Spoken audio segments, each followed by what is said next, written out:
继续来看台湾到底爱到什么时阵，才会当有新冠病毒的疫苗呢？为着要来赶进度，出产着咱家己的疫苗，指挥中心来成立着受试者招募平台，希望月底进前招募着2万人来参加第2期的临床试验。到这个中昼，登记的人数已经超过1万人了。讲参加一期，通啊领1万到3万不等的车马费甲营养费，但是参加的人有限制资格哦，都要满20岁。若是12岁到20岁的人，都要有法定的代理人来同意。另外，这个慢性病患啦，或者是1个月来动过大型的手术的人，也个有新的太太，拢袂当来参加。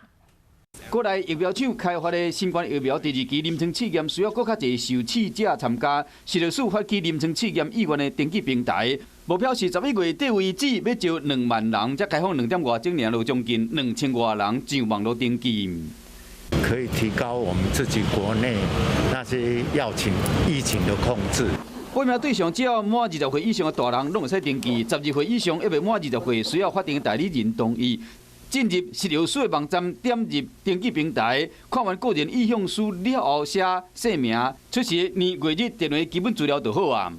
进到2期之前，应该是算是比1期来说，已经有基本的这些安全性，更多的受试者才可以明显看出他们打了以后是不是可以避免发生感染的状况了。不过，嘛是人人拢会使登记，像病情控制较无稳定的慢性病者、免疫力功能较低的人，最近有接受大手术、接受治疗中的癌症的人，也有新的妇女、饲母乳的女性等等5种情形人，拢无适合。另外，登记嘛无代表一定变成受试者，这拢要搁经过。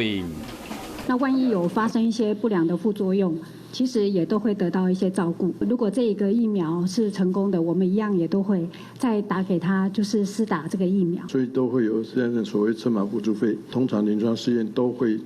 加以做保险，需要的时候也会由保险机构来负责这个保险的理赔。目前3间国内疫苗厂伫第1阶段人体试验安全性拢严格要求，因为实验总是有风险，政府再三保证绝对有完整的医疗照护，希望讲透过大家参加，确认疫苗的效果。